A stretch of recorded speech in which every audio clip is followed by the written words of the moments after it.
Some people say, you're a veteran if you remember this. Others say, you're a veteran if you have at least this many hours in the game. Both of those statements are just inherently false. Here's the real way.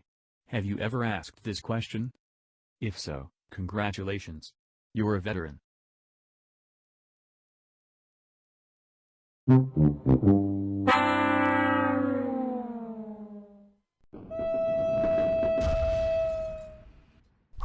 The next station will be Fortuna 69. Let's be real, Warframe doesn't really take skill to play. Calling yourself a Warframe veteran is equivalent to writing down good at masturbation on your resume. I'm pretty sure people just call themselves veterans in order to signify just how much time we've invested to the game. Hell, I do it myself, so I'm not one to talk. Anyways.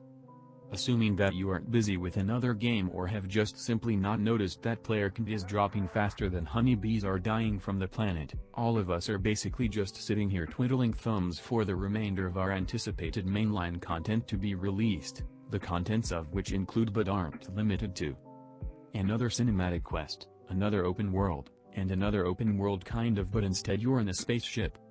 Empyrean is one of the more hyped updates coming in the eventual future, mostly because becoming a space ninja pirate just sounds awesome. A considerable amount of people are under the impression that Empyrean will be endgame, kind of like how farming villages is considered endgame, or arbitrations and ESO were considered endgame, and how Fortuna used to be endgame, and how focus farming used to be endgame, and how Plains of Eidolon used to be endgame, or how doing sorties used to be endgame, or when running T4 void survival keys used to be endgame. I hope you get the point I'm trying to make here. Although I've stated it numerous times in the past, both in serious and humorous format, I've never really gone further than that. To put it plain and simple, a real endgame could exist in Warframe for 3 simple reasons. 1. The game is a looter shooter. The point of a looter shooter is fairly simple. Kill enemies, obtain loot, and get better gear. Rinse, wash, repeat. As long as a game keeps things fun or interesting along the way, it doesn't really matter how frequently those 3 tasks are performed. Borderlands gets all the credit for quote-unquote inventing the looter shooter genre, but that's simply not true. In reality, the first looter shooter was Hellgate, London. Borderlands simply made the looter shooter genre popular. Anyways. Looter shooters as a game are perfectly fine, but the reason why it becomes a problem in the case of Warframe is because it's an ever-expanding game, therefore it's constantly updated with new material and content. If we were talking about just a simple story-based experience like Borderlands, then this doesn't really matter, because all you'd have to do in that case is drop a new DLC once every few months or so for about a year or two, and then you're done. In the case of Warframe, you can't just decide to stop delivering content. Doing so would kill any incentive to play the game, because after all, online games thrive on player activity and amount of content. If you have absolutely nothing new to do, who's going to want to play?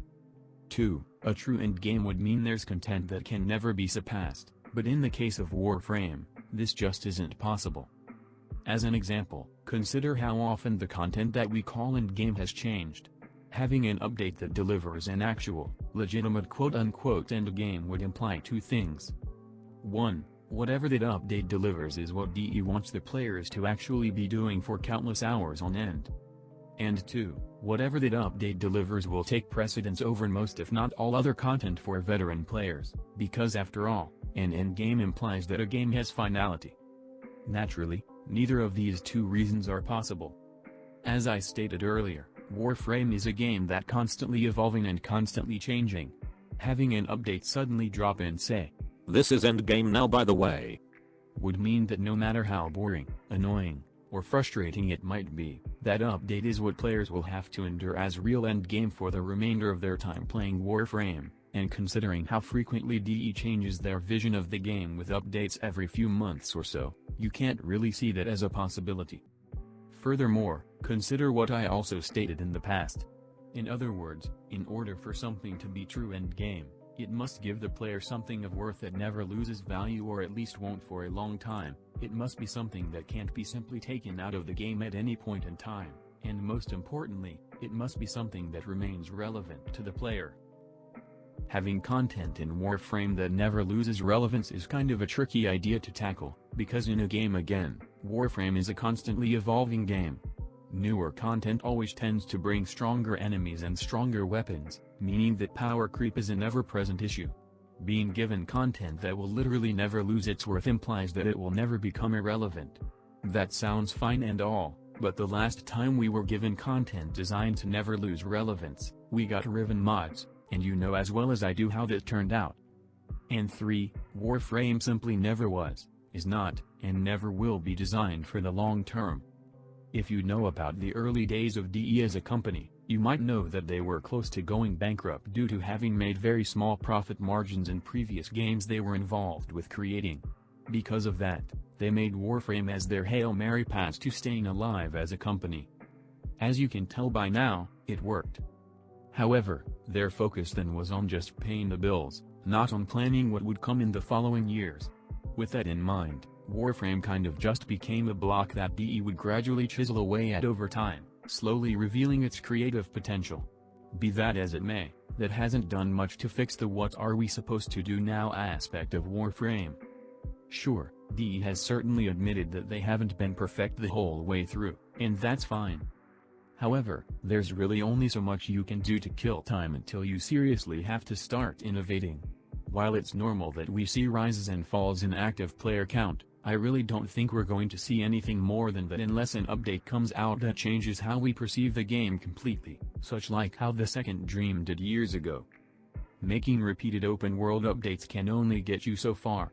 At some point, you'll need a different approach to content. But hey, that's just me, and all I do is play Warframe. Thank you for watching.